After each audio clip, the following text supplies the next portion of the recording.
Are you thinking about starting or nourishing a career in menstrual cycle health? Then consider joining our 9-month online holistic hormone and cycle coaching certification training.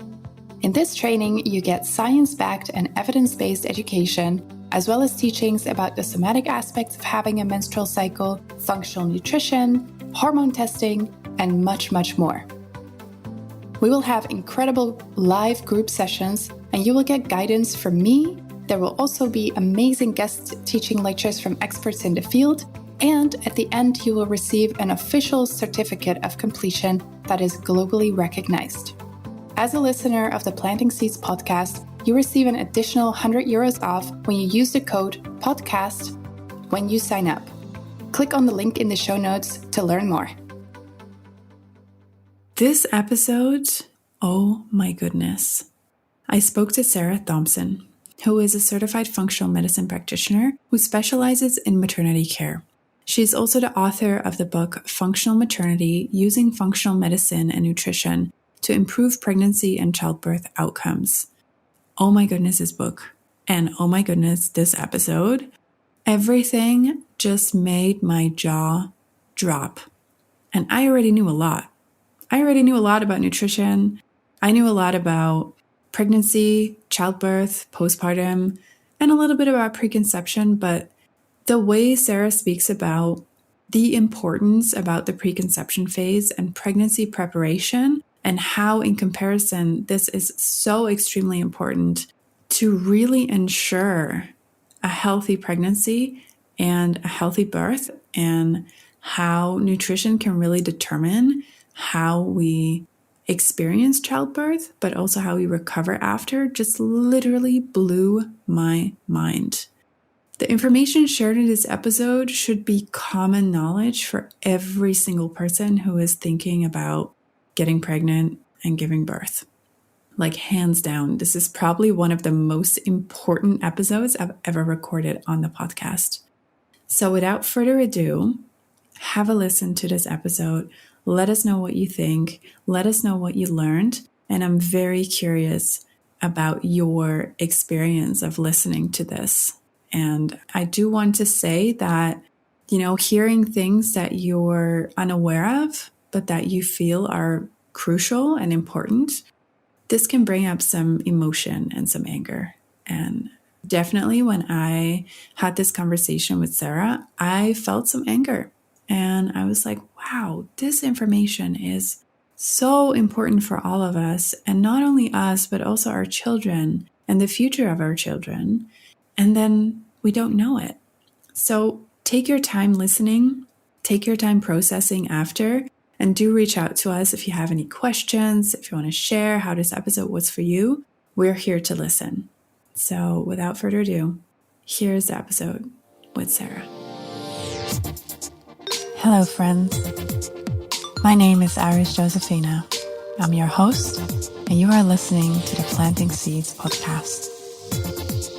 On the Planting Seeds podcast, we explore how we can cultivate a more gentle relationship with our cyclical bodies, the earth, each other, and the world around us through using our senses, science, the subtle, and the secret.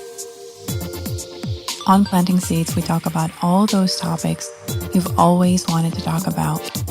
We are shamelessly opening up the conversations that we all so desperately need to settle in our precious bodies and relate to each other in a more open, truthful, and empowered way. I'm so glad you're here today.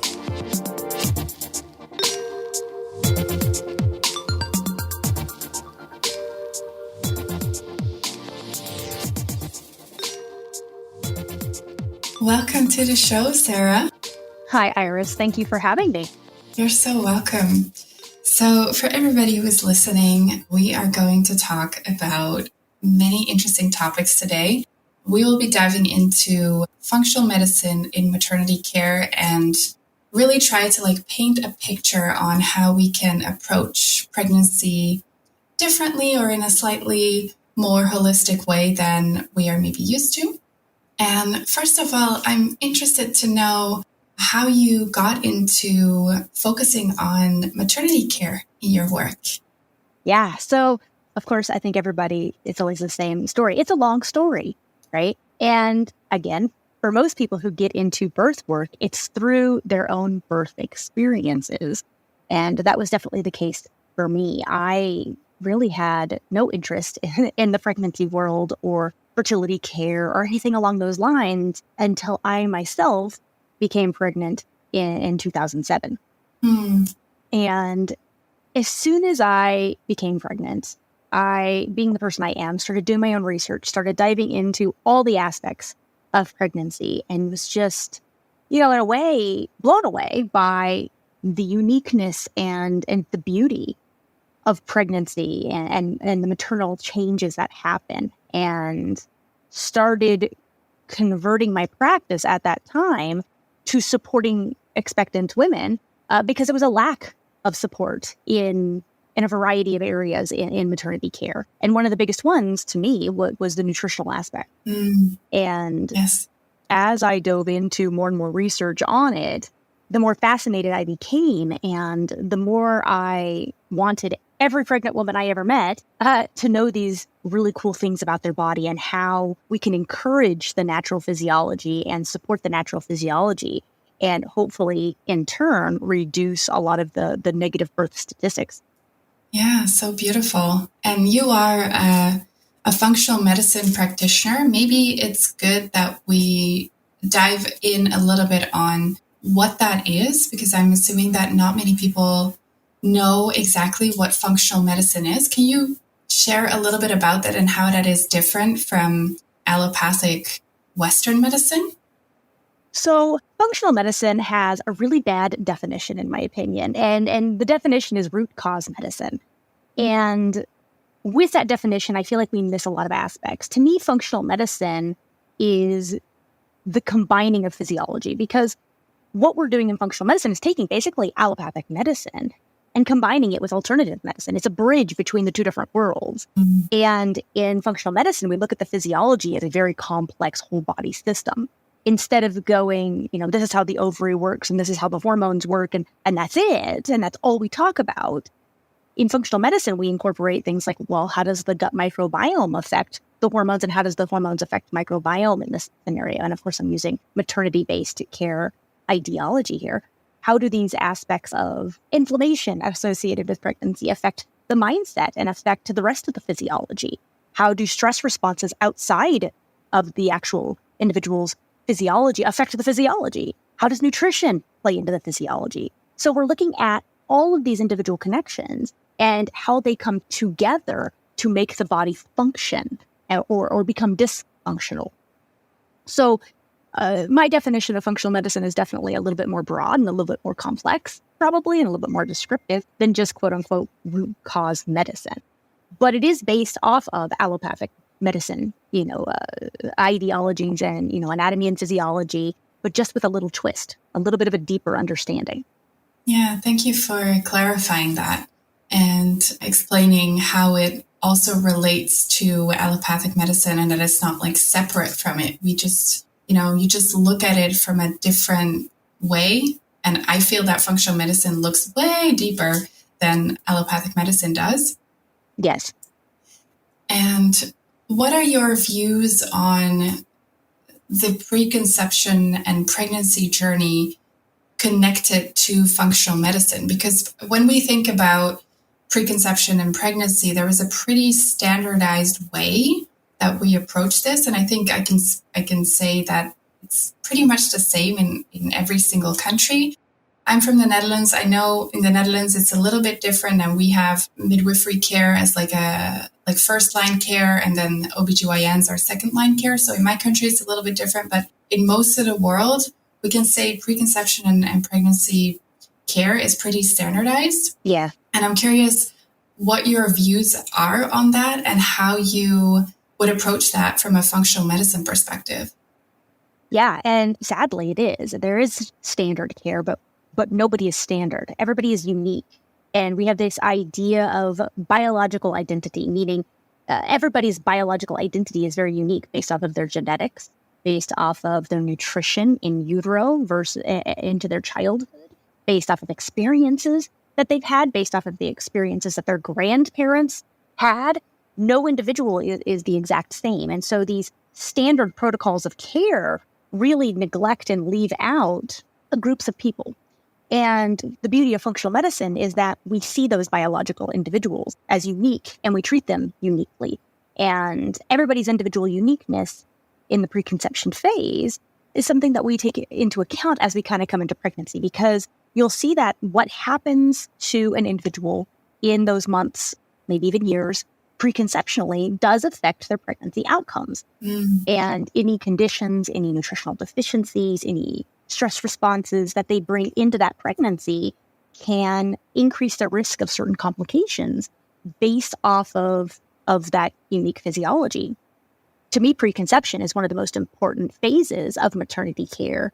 And it's one of the reasons that in my practice, when I say I specialize in maternity care, I actually specialize in the preconception through the postpartum phase. And we'll say, anything from a year, even more preconception through the year to 2 years postpartum is all part of the maternity specialty, because what that person does in that preconception phase affects their pregnancy. How their pregnancy goes affects their postpartum recovery.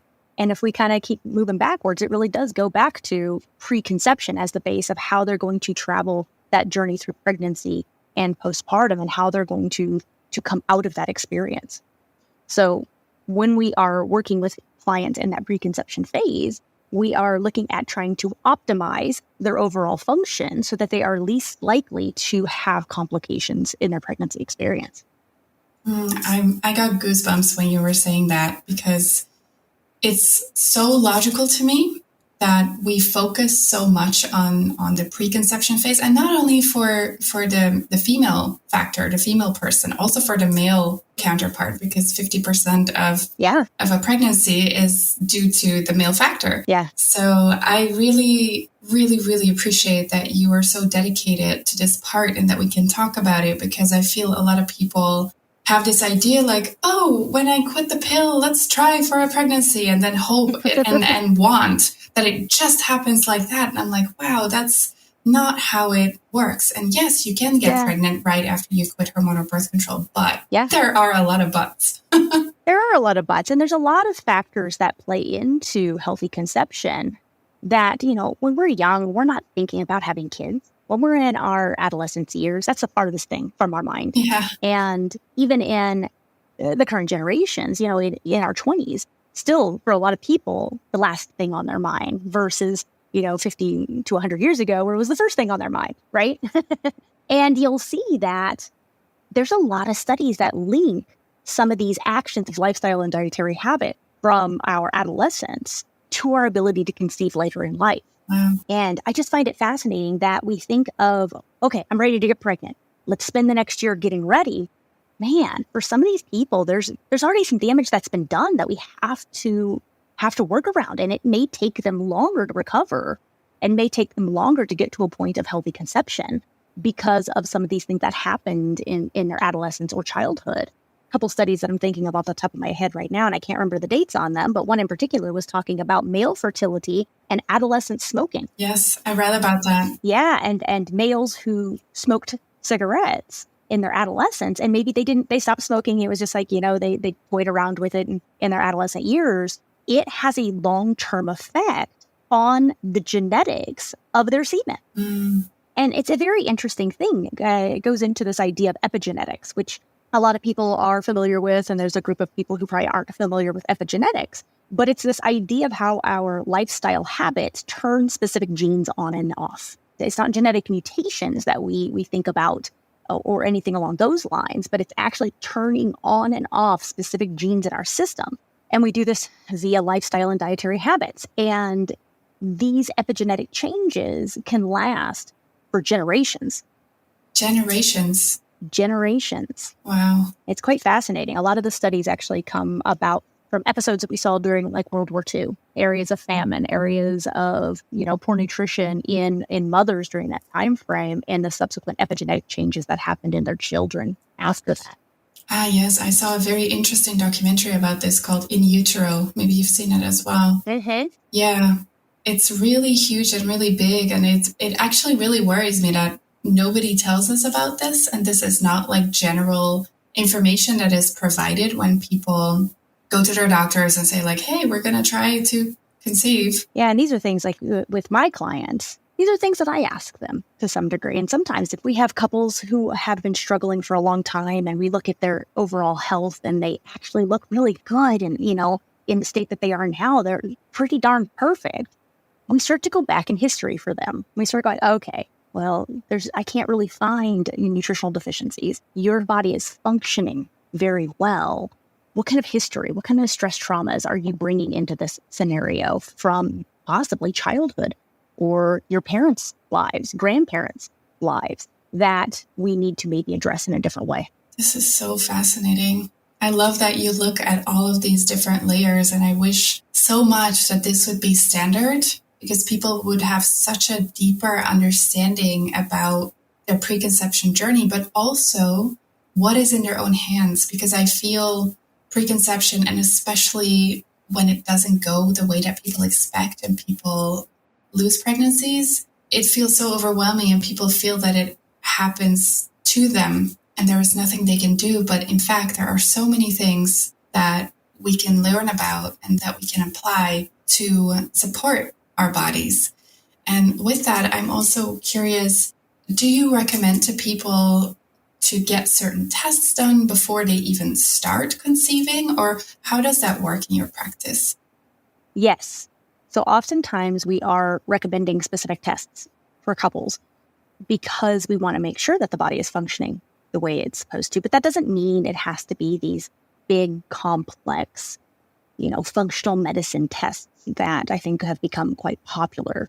A good skilled practitioner can get quite a bit of information from just basic blood tests if they know what they're looking for. And I hate protocols. Even in my book, I mentioned at the tail end, I know everybody's looking for a protocol here, but you're not going to get one from me because it kind of goes back to that standard of care aspect. Yeah. If we create generic protocols, we may get a good group of people and catch a bunch of things, but we're going to miss a lot more than what we're probably actually getting out of it. And so what I often recommend is, again, knowing your patients, understanding that history, and then developing what you think they need for testing in the preconception phase based off of those different factors.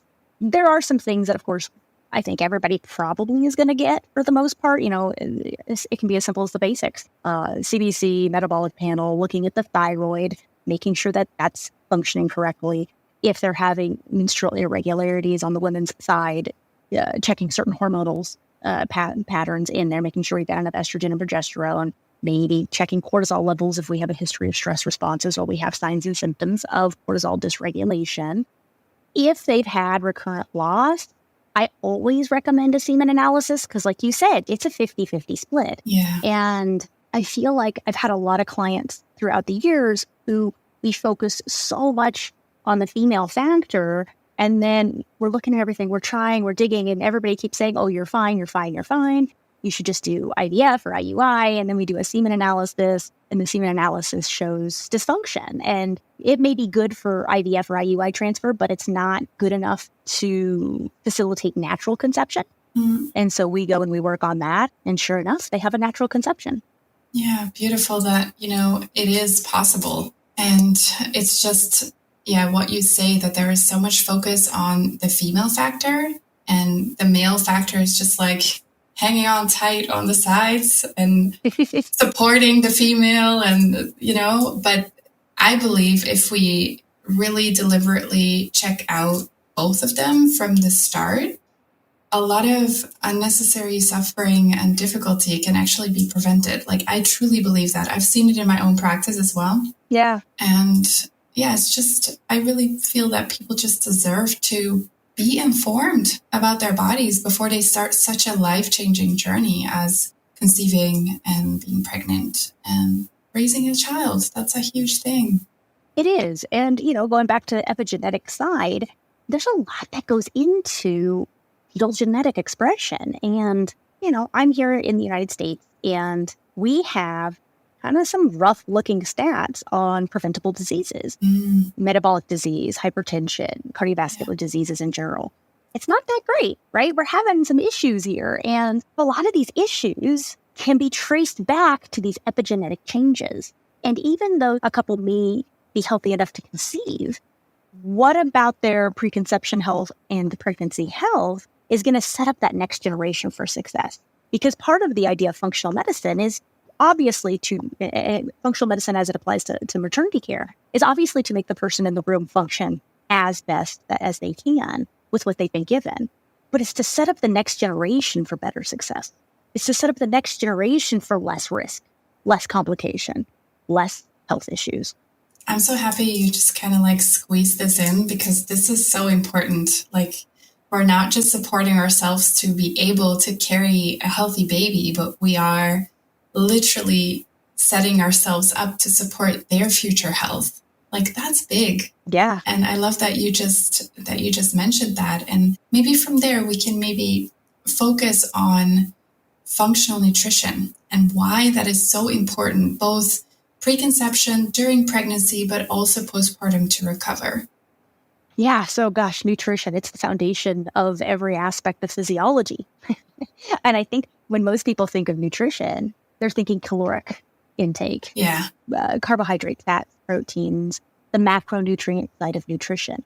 But the micronutrients, what they're really doing is they're supporting the biochemistry of the body. Yeah. They go into enzyme function. They go into hormonal function, how the body actually works internally, which is why nutrition is such a foundation of functional medicine, because it's what makes the body function. And preconceptionally, there's a lot of things that the body really needs to have a great foundation of before we get into pregnancy and that whole journey, because man, that pregnancy experience just taxes the nutritional reserves. And we're not just talking about growing a baby.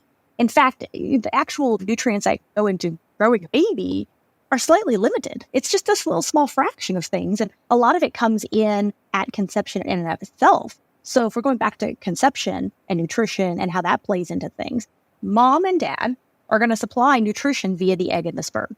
And the nutritional reserves of the sperm and the egg is accumulated over months before conception ever happens.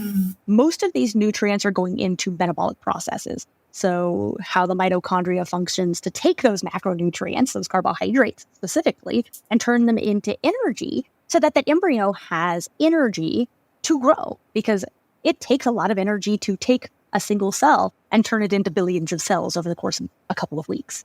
Yeah.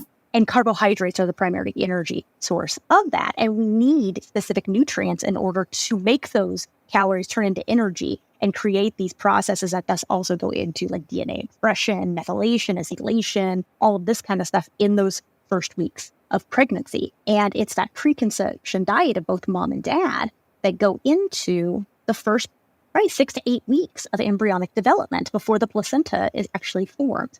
Once the placenta is formed, then it's mom's responsibility to start giving some nutrients to that baby to grow. I love how you just explained that it is both the male and the female's responsibility to provide that nourishment for the first part of pregnancy. Yeah. Because there is such a big load on the female shoulders. Like, oh, you need to take care of yourself in these first 12 weeks because everything needs to go, needs to go right. But I love how you said that it's both of the parents' responsibility prior to conception to make sure that they have the nutritional reserves to actually make sure that this conception, one, can happen and that the embryo in the first stages of pregnancy is a viable embryo. Yeah. I love that. Thank you. Yeah, of course. It's something that I feel like we do miss out on quite a bit. And like I was saying, I think anybody who works in fertility care, preconception care, most of our practices are female-based, yet it is a 50-50. And so anytime I can bring the partner into the scenario, we have significantly better success, not just in conception, but in pregnancy outcomes as well. So one of the things I always try to tell clients too is as they come into that first trimester, there's a very interesting thing that happens and it kind of changes some of that nutrition. And first trimester, yes, we want people to eat good, healthy foods as best we can. But there's this element of first trimester where we go, just if you have to, because you've got nausea or whatever, try to survive. Just eat what you can. It's okay. And why it's okay is because really that first trimester, very little of the nutritional intake of mom goes to baby. Because Oh, again, wow. baby brought everything it needed to grow for the most part from the preconception diet, which is why we say preconception is more important than pregnancy. Oh, wow. I didn't know that little part that you just mentioned. Yeah. That baby brings all nutrition for the first part. Like, that's profound. It's a good relief, I feel like, for a lot of moms who may have, some hyperemesis, or they have some nausea issues, or they feel like all they can eat is bread and crackers. And there's kind of a reason for that. There's this really unique biological shift that happens in the first trimester. And I think it's beautiful and fascinating. And most people don't understand it or even know it, which makes them go, especially if they've had like this really solid, diet of balanced meats and veggies and whole grains. And it's this beautiful, they've done such a good job with their diet. And then they get pregnant and they're like, I feel horrible because all I want to eat is crackers, or all I want to eat is bread and butter. And I have to be like, it's okay. Your body is asking for those carbohydrates for a very good reason. Yeah. So HCG, which is the hormone of pregnancy, as that HCG level rises throughout that first trimester and it's being produced by the placental cells themselves, they actually hijack the pancreas and increase insulin production in the body. And insulin levels can be up to 15 times what they were outside of pregnancy. Insulin's primary job is to bind sugars and pull them into the cells. And most of this sugar is actually going back into the uterus to the placenta. And then after about 6 to 8 weeks, that sugar goes to baby to help fuel the fetal development. And so when moms are craving all those carbohydrates, well, there's a really good reason for that, because that growing baby needs a lot of sugar. Yeah, makes so much sense. I'm also curious, is it then so that during these first parts of pregnancy, women tend to be closer to insulin resistance as well? No, they are not that insulin resistant pattern. Okay. That is something we see closer to like third trimester. And is that normal then? It's 100% normal. Okay. Yeah, absolutely. Because again, sugar grows babies. And in the third trimester, we have this kind of natural insulin resistant pattern thanks to a hormone called lactogen that's produced by the placenta that kind of blocks the maternal body's ability to pull insulin-bound sugar into her cells so that blood sugar levels slightly increase and sugar can go to that baby to put on body fat before the birth. Oh my God, this is so cool. Yeah. We like chubby babies. So there's all these unique biological changes that happen in the physiology, whether it's metabolic, nutritional needs, that change oftentimes how a woman feels, her nutritional needs, and some of those things that you can use once you understand the physiology and the function, right? The functional medicine aspect, the function of the maternal physiology to help women hug that system and support that natural change throughout their pregnancy so that they don't have complications, that they don't have some of these symptoms that we kind of consider quote unquote normal. Oh, this is so fascinating. I can talk about this for hours. You and me both. Yeah. So would you then say that there is a certain, or can we, I know you don't generalize, but I'm curious whether per trimester in pregnancy and then postpartum, but also preconception, is there a certain set of nutrients that we need more? Is there a certain pattern in that? Like preconception, I can imagine we need a lot of fat and protein. Yeah. How does that pan out? Can you speak to that, or is this too difficult of a question? It's a big question, but also we could definitely talk about it. Yes, you can kind of generalize based off of understanding of the physiology. What are our primary nutrients that we would want to make sure we're getting enough of? So, for example, let's just kind of run through them. So on a preconception front, things that you would want to look at are things like the B vitamin family, the things that go into methylation and acetylation, or that DNA genetic expression that's going to happen in that embryo that's kind of going to be stored in the egg and stored in the sperm and then come together at conception to facilitate that embryonic development. Yeah. So that's things like B vitamins. You'll see vitamin D, some of those fat-soluble vitamins, A, E, K, all of those guys go into this aspect. There's also antioxidants that we need. Things like vitamin C becomes a really big one. In fact, there's a couple of studies that talk about vitamin C and this balance between methylation and demethylation. I know methylation is this, hot topic in the functional medicine world. Yeah. But you can't just methylate all the time. No, that's true. Methylating stabilizes DNA, but you also have to have a little bit of demethylation that happens there. And vitamin C is part of that demethylation process. CoQ10 is another one that you'll see, and CoQ10 also goes into this whole pattern of DNA expression. There's these little compounds. So the whole DNA expression thing is quite complex.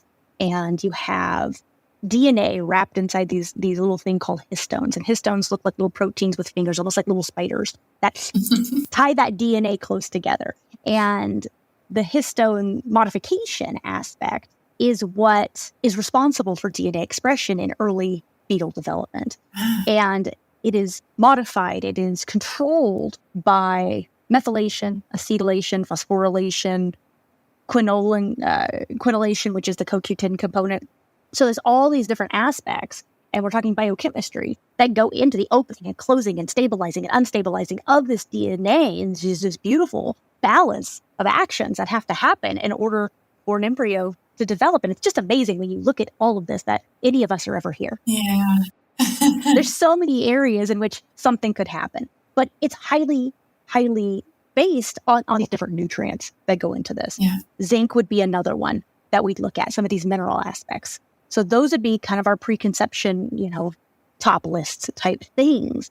When we're coming into the first trimester of nutrition, well, I just talked about carbohydrates, right? Carbohydrates are huge for that first trimester because sugar grows babies.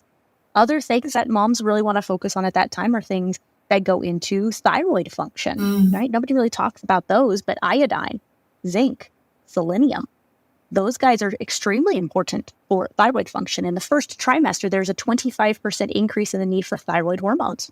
25%? Yes. Wow, that's quite a lot. It is quite a lot, yeah. And it is, so the most of those thyroid hormones go into growing the placenta in the first about 6 weeks. And then after 6 weeks, thyroid hormones go directly to baby for metabolic purposes. So then we have sugar and thyroid hormones going to babies. So you have to give them the mitochondria to process the sugar, and then you got to give them the fuel to make energy. So the nutrients that go into thyroid health become a very important one. Other minerals, such as things like magnesium, can be an important one for first trimester because you have to, you're creating these arterial spirals in the placenta and the uterine lining, and having magnesium, which goes into making a compound called nitric oxide, kind of become important for that. And there's a couple studies that talk about magnesium deficiency in the first trimester and things like preeclampsia later. Yeah, I remember I once read, I don't remember where, but that magnesium deficiency also can determine how smoothly the cervix has ability to open at the moment of labor. Yeah. We can talk about the whole labor and delivery aspect because that is one of my favorite topics, is how nutrition plays into the natural physiology of childbirth. Because I feel like that, if anything, is where functional maternity actually shines the most, is if we can hug that natural physiology with nutrition, lifestyle support, all of these things at the correct time, we can help people have better labor outcomes. And that's something that's super important. And then the second trimester. So second trimester, we're really going back to a lot of the preconception dietary things that we needed, because now we're going back to mom supplying all the nutrients to grow a baby. Mm-hmm. The other thing she has to do at this time frame is start storing iron. So moms should start storing iron as ferritin through the second trimester. And then once they hit about 20 weeks, they start to create more red blood cells for themselves. It's a 35% increase in red blood cells. And those red blood cells are made from the iron, basically, that was stored as ferritin during the second trimester. So iron consumption during the second trimester becomes very important. Going back to the B vitamins, those guys are also important. Choline becomes important at this time. Iodine is something nobody ever talks about, but is extremely important in the second trimester nutrition because it is mom's responsibility to supply iodine to that growing baby now. And it is starting around the end of the first trimester, beginning of the second trimester. Babies will start accumulating iodine in their systems so that they can make their own thyroid hormones, which starts to happen at about 20 weeks. And so they have to have enough iodine to do so.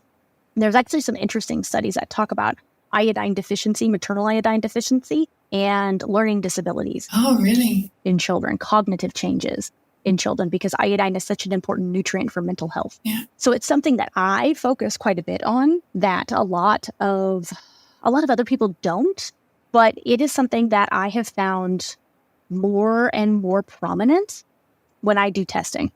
Very interesting and so important. Yes. Yeah, I feel that thyroid health is just like off the books, off the table when it comes to pregnancy. Like, I have never heard anybody talk about this before. Yeah. And it is something that I wish more people did talk about. But I think a lot of it is that in the allopathic world, nutrition isn't something that the allopathic physicians are really taught. It's neglected. Again, here I'm based in the United States. So, of course, I know more about what we have here in our programs versus anywhere else. But the nutrition programs in medical schools here in the U.S., for a lot of colleges, are just non-existent. They just don't even have an option. And for the schools that do have the option of nutrition, it's very limited. And the average is 4 clinical hours of nutrition throughout all of medical school. Did you say 4 hours? 4 hours of clinical, yeah. That's nothing. That's not much, right? No. And yet we put a lot of pressure on physicians to be that source of education. Yeah, I agree. But it's just not their strong suit. And that's okay. It's not saying anything bad about the allopathic physicians. It's saying we all have our strengths and we all have our weaknesses. Yeah. And I'm a big fan of collaboration. There isn't one profession that can do it all. And we have to come together with our strengths so that we can best support the people who we are supposed to be supporting. I so much agree with that. I collaborate a lot with an amazing OBGYN, and we're such a good team. Mm-hmm. I couldn't agree more. We need teams of support for women and their partners. Absolutely. Absolutely. Okay, let's see. Where was my train of thought? Second trimester. Those were kind of the big ones that go into that. I think I covered everything I wanted to on there. Then there's third trimester, right? Third trimester is when I get excited about maternity nutrition, because this is where we can really start making those changes that support those better labor and delivery outcomes. Oh, wow. And there is so much that happens in the body at this time frame that is really reliant on nutrition. And a lot of it, is everything that goes into labor and delivery is facilitated by the hormones that are produced by the baby itself. Most people aren't aware, but fetal adrenal glands. Now, do you know how big our normal adrenal gland is? Like you and I are, what size our adrenal gland is? Of an adult? Yes. Very small, because it sits on the kidneys. It does. It's about the size of a kidney bean. Yeah. Yeah. Very tiny. Yeah. When we were in utero, our adrenal glands were the same size as our kidneys. Wow. Yeah. Within the first couple weeks of postpartum, the fetal adrenal gland shrinks by 90%. Oh, I didn't know that. Yeah. So fascinating. It's these adrenal glands, these fetal adrenal glands, that really drive these hormonal changes that happen in the third trimester as we start to prepare for labor and delivery. And the two hormones that get produced primarily by those adrenal glands are going to be cortisol and DHEA. Now, cortisol, for most people, is a stress hormone. There is a 500% increase in cortisol production in pregnancy. That's a lot of cortisol. That's a lot. Right? Yeah. One of the big things that cortisol does is it starts to remodel the cervix. So cervical changes begin happening as early as 20 weeks. For some people, as early as 18, 16 weeks, when we start to see these cortisol levels rise. And up until that point, so the fibers of the cervix are collagen fibers.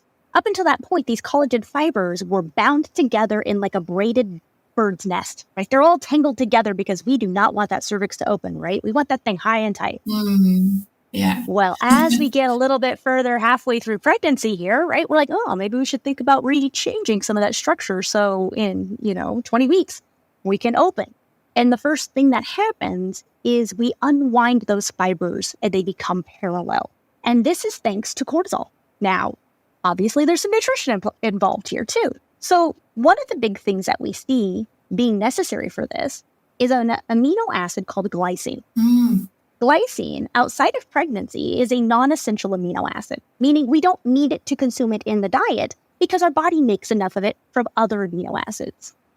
In the third trimester, this changes and it becomes a conditionally essential amino acid, meaning your body cannot make enough of it to facilitate all of the jobs that glycine does. And so you have to consume it in the diet in the third trimester.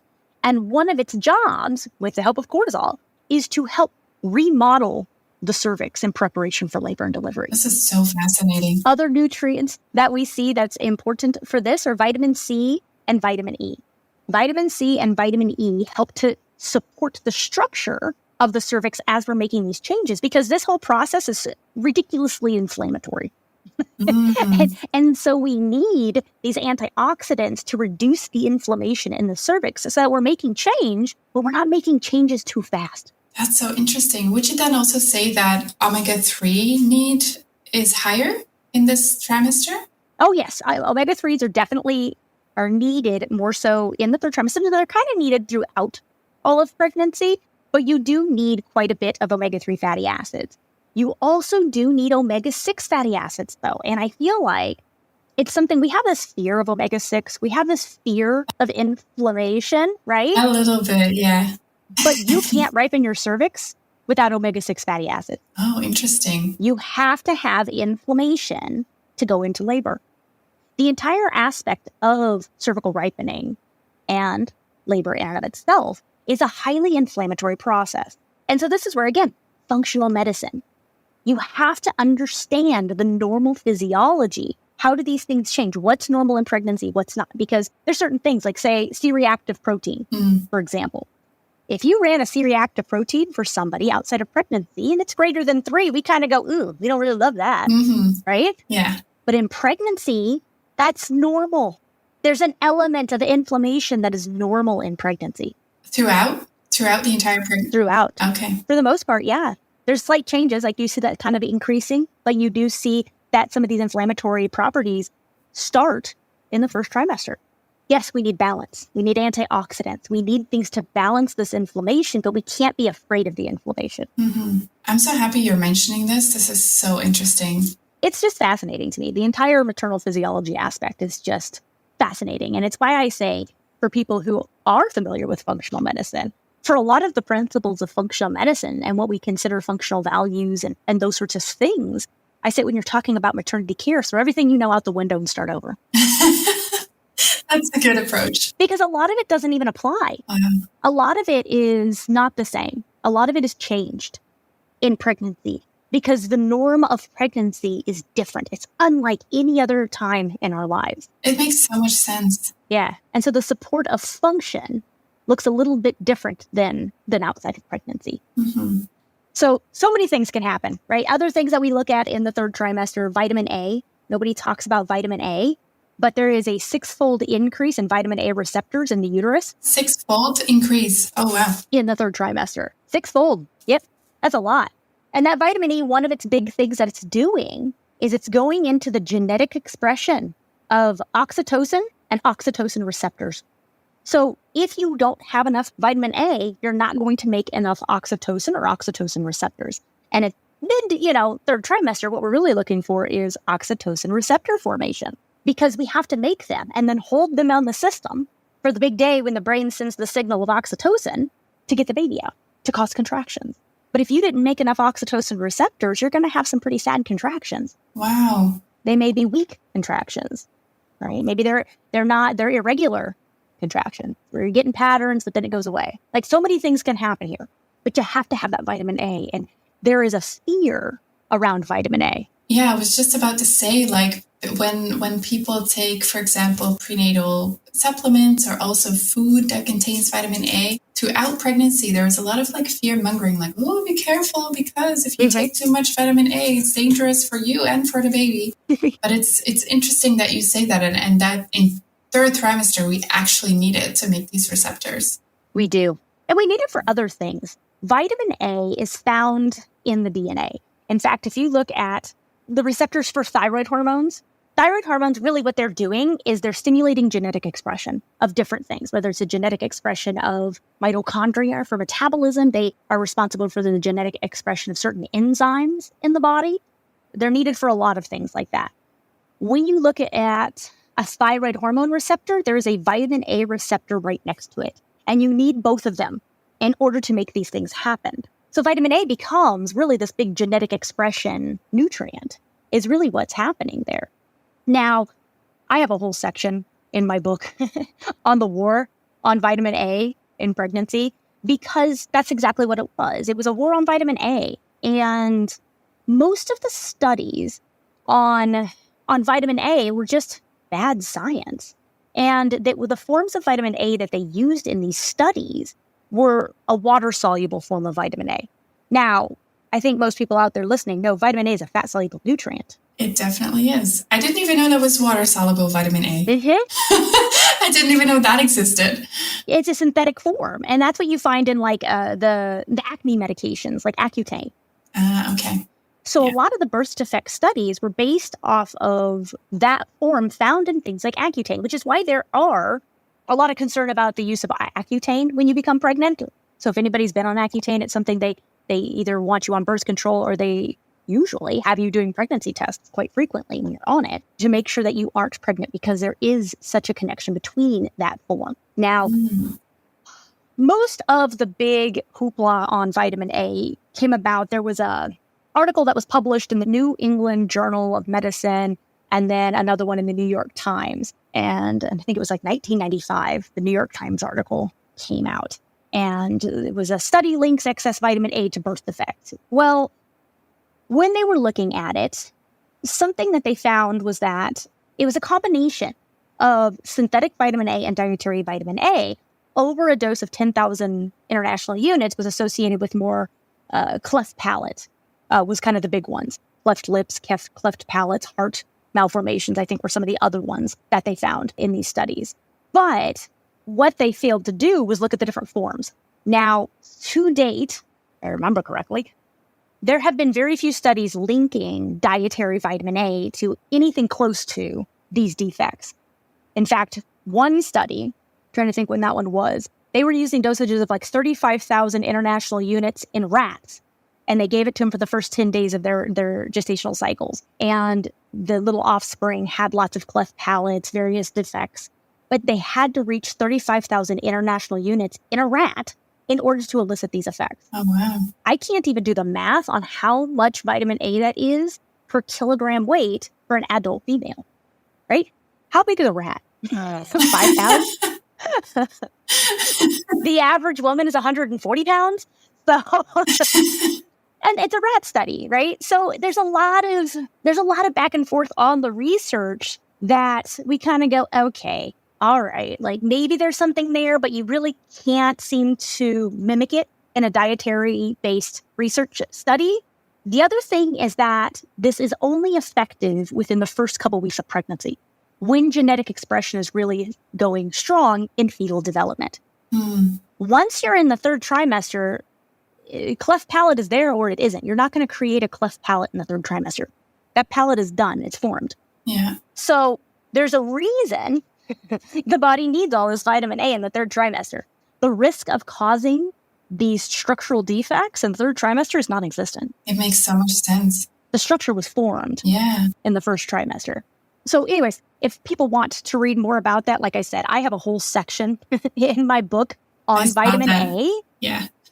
Simply because it is a hot topic. I also had a couple blog articles that I wrote on it, talking about specifically liver consumption in pregnancy. So if people want to dive into that a little bit more, I've got a couple resources there. Omega-6s, right? The other hormone that the baby produces during the third trimester is DHEA, which is going to become estrogen. Now, estrogen has some pretty cool roles. One of the big ones is it upregulates the absorption and transport of magnesium. Magnesium needs in the third trimester, there isn't a study that tells us how much magnesium we need in the third trimester, but when you understand the physiology, you know that what they're telling us is wrong. So magnesium is responsible for transporting iodine to the thyroid and to the uterine tissues. Magnesium also goes into making more nitric oxide.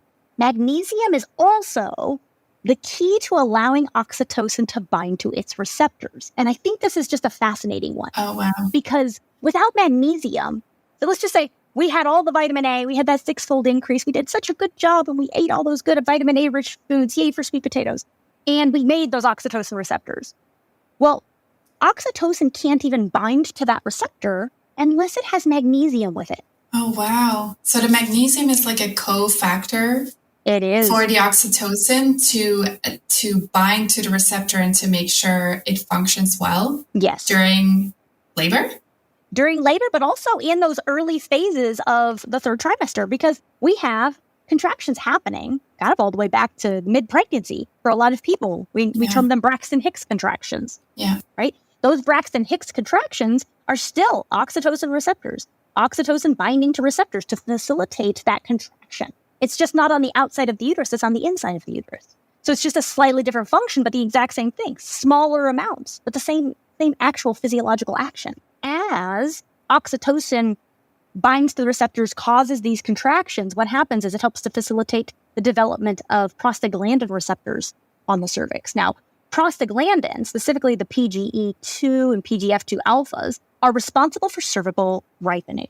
Now, remember going back, we talked about the remodeling, right? Cortisol took fibers and made them parallel. What prostaglandins do is they give those fibers flexibility. And that flexibility is important. We have to be able to move those fibers out of the way. We have to be able to make them bend and move and stretch, right? And these series 2 prostaglandins are made from omega-6 fatty acids. You have to have the inflammatory fat, okay? This is so cool. Do we want balance? Of course we want balance, but you still have to have them. So estrogens do a number of other things in the body, but as we kind of continue down this pathway, eventually what happens is our baby gets mature. Let's just say we get towards the end of this whole third trimester preparation pathway. Our baby's lungs are developing. And as our baby's lungs develop, it produces chemicals called surfactants.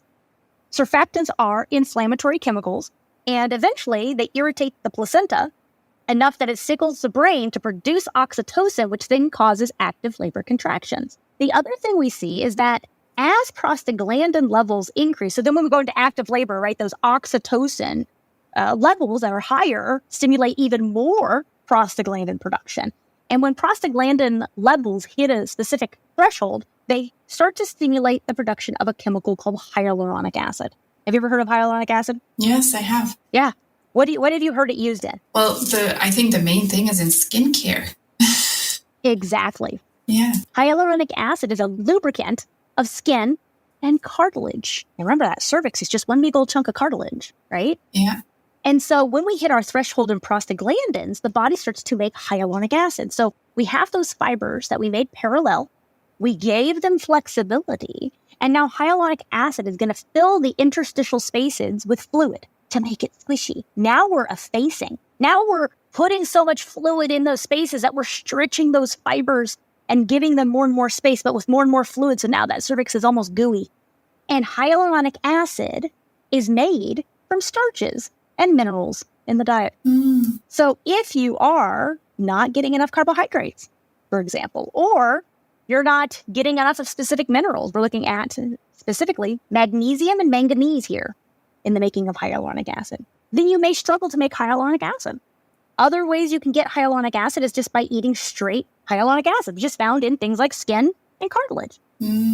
So there's all of these aspects, right, nutritionally, that go into whether it's macronutrient-based, carbohydrates, proteins, those sorts of things, or these micronutrients, right, these vitamin A, fat-soluble vitamins, minerals, vitamin C, vitamin E, some of these antioxidant properties that go into hugging the physiology of childbirth. And to me, again, that's the beauty of functional medicine right there. Yeah. If we can look at how all these things interconnect and support them by addressing dietary components, working on stress levels. Remember, the body just made 500% more cortisol.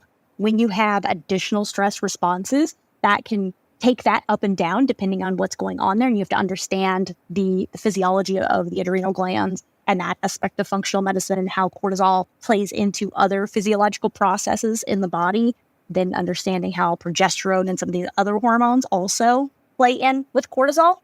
This is the beauty, right? And how we can go in and if we can hug this system, support this system by addressing dietary and lifestyle pathways, we can give somebody the best chance of a physiological birth, of a functional birth experience. And that birth experience sets them up, right, for how their postpartum is going to go. Yeah. So what somebody does in the trimester before, so everything that somebody does in the third trimester is really going to be more effective in predicting how their postpartum is going to go than anything they do postpartum. Oh, this makes so much sense. Absolutely. So that's kind of how that works. Yay, functional medicine. Yeah, thank you so much for going into each trimester and sharing with us like what the body in general needs and how we can support optimal functioning of the pregnant body. And then when we give birth, like in that process, a lot of things happen. But then after birth, we obviously have this gigantic drop in hormones. And I'm curious, does that gigantic drop in basically everything also mean that we need a lot from every single nutrient out there? Yes and no. So the drop in hormones that we typically feel postpartum is because the person who's making those hormones left. Right? The baby was making those hormones. The placenta was making those hormones, not mom. The only hormone that she continues to make excessive amounts of is cortisol. So in the postpartum phase, there is an elevation in cortisol. And again, understanding that normal function, we play around with it, right? Is it too high? Is it too low? Is there things that we can do to support that? And that cortisol has a very important job in that postpartum phase. Cortisol is our awake hormone. And if you've ever had a baby, you know that babies really don't sleep very much. So you kind of have to be awake and alert way more than you would otherwise, right? And so that cortisol is a little bit of a survival mechanism to get you through those first couple months of life with your newborn when you're going to be sleep deprived. Yeah. You need this almost extra burst of adrenaline to just survive the first months postpartum. Yeah. And you'll see that those levels of cortisol start to drop, typically around 6 months. So a lot of people will find that they do good, for 6 months postpartum. They're like, I did actually pretty good. I felt like I was surviving. And then at 6 months is when they start to feel some of those other things. Maybe it's postpartum depression. Like you do look at those stats. There's a percentage of people who don't get postpartum depression until 6 months postpartum. And it's because of that drop in cortisol. Yes, and their body went into more recovery mode. So you have to recover from pregnancy. You have to recover from these cortisol surges that happen through pregnancy and those first months postpartum. And when we look at the normal function of stress responses, depression is a very normal, I hate to say normal because it sucks and we don't want people to be depressed, but it's a normal response to excessive stressful reactions. Or a decrease, a huge drop, I should say, in cortisol and the need to recover from that. Because the only time you can recover from excess cortisol is when you sleep. And depression really makes you just kind of not want to do much, but maybe sleep all day. Yeah. But when you have a baby. But you can't do that when you have a baby. Exactly. Yeah. And so it's understanding that normal function, right? Yeah. And how it's negatively affecting this person's life.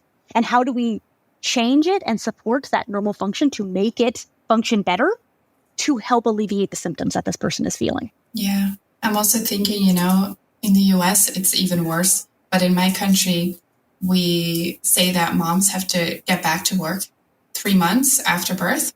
But obviously that doesn't really help with this whole cortisol story, because obviously in a natural situation where you don't really have to work and you just care, like just from a traditional human perspective, like how our ancestors did it. Yeah. There was this natural raise in cortisol, but there was not like the demands of the day to day. And I feel because so many women have that these days, their cortisol levels may even be higher. And this drop actually comes sooner. Absolutely. Is that something that you see as well? Like that's what I noticed. Yeah. I see a lot of people with stress response dysfunction. Yeah. And it's worse if they came into pregnancy with already adrenal glands that were overworked and underpaid. Yeah. Because pregnancy is just going to zap them. Yeah. And I've seen studies that say it takes anywhere from 2 to 4 years to recover from a single pregnancy experience from a cortisol response side of things. Wow, that's a lot. It is a lot.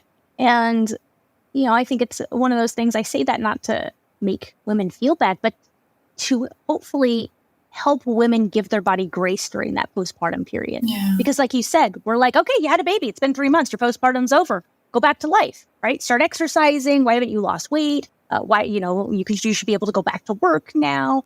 But we haven't really given their body the respect of what kind of an experience their physiology just went through. Yeah. And we there's a lot of pressure in that first year postpartum for sure to do things that maybe their body just isn't ready for. Yeah, it's really saddening to me when I When I think about all of this from a physiologic, functional perspective, like all the ways in which society goes about mothers is postpartum, it's not okay.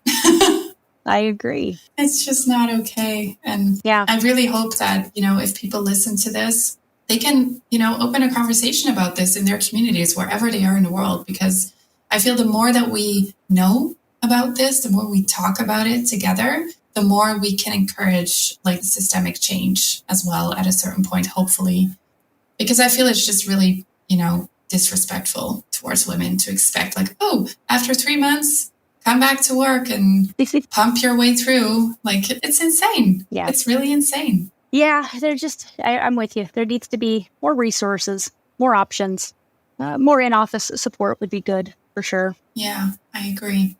Thank you so much, Sarah, for coming on here and taking the time to, explain all of this in such detail so we all understand how important this is.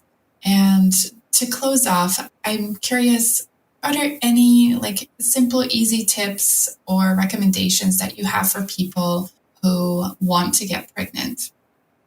So I think the biggest things that I tell people who are preconception and they're looking to want to conceive, the number one is, try to eat better, try to eat healthy as best you can, clean up the diet as best you can. And I know not everybody can afford organic foods, and depending on where you are in the world, that's probably not an option, right? But do the best you can to eat whole food sources, getting as many nutrients in as you can, a variety of whole foods. Number two would be sleep. Sleep is ridiculously important. Yes. And we didn't touch on it today, but you'll see so many studies that talk about insomnia, talk about sleep patterns, and conception, pregnancy health, and things like that. So work on sleep patterns, work on sleep hygiene, get rid of your tech before bed, start meditations, do those sorts of things that get you a better sleep pattern. Sleep is when we detox. It's when we remove excess buildup of pollution in our body. It's when we recover our stress responses for the day. It's important in that preconception phase because we're going to see an increase in those natural pollutants in the body and an increase in stress in pregnancy. So having a good, clean base and way of sleep that helps you to detox those things and recover sets you up for better success in pregnancy. And I'm assuming this is both for male and female, right? Absolutely, yes. This is something we can generalize for everybody, right? Exercise is important, but exercise doesn't always mean doing CrossFit or HIIT workouts or any of these high-intensity workout programs. Exercise just means getting moving. Mm-hmm. I'm a big fan of actually walking, just going for walks. I think our body is actually designed to do more walking and hiking than it is running for our lives, which is what those high-intensity workouts are. Yeah. Oh, I love that. So exercise is important. Reducing stress. Again, exercise and sleep are going to help that. But if you know you already have emotional triggers in your life, start the process of healing from those because those will affect your pregnancy. Other things to look at would be things like environmental chemicals. Oh, big topic. Yeah. I just did a whole series on Instagram on environmental chemicals. But it is something that we do see affecting pregnancy outcomes. We do see it causing increased risks of miscarriage and different aspects of embryonic development. And so, yes, it's something that we have forever chemicals that we're never going to be able to get out of our systems. And that's sad. But that doesn't mean we have no control. And so I have a saying in the office that I use all the time, which is control what you can, let go of what you can't control. I love that. And there are things that we can control, removing things like nonstick cookware that has those nasty chemicals in it. Getting rid of things like phthalates and parabens in your skincare products. Removing any of those chemicals that that could be in your detergents that are known to be endocrine disrupting chemicals. These are little changes that we can make in our home that can limit our exposure as best as we can. Yeah. So those would be my top 5 things. And I know it's silly because you're like, oh, well, is there more nutrition? Well, no, because remember, it's all connected. And the idea of functional medicine is this whole body aspect. How do all of these things play into that physiology, not just one of them? Yeah, I love that you also look at everything as interconnected. I think that's the key word here also for people who are trying to understand, like, everything is interconnected. Like your preconception is interweaved into your pregnancy, your birth, your postpartum, and all the time after. Like, I really want people to understand, like, everything is always connected.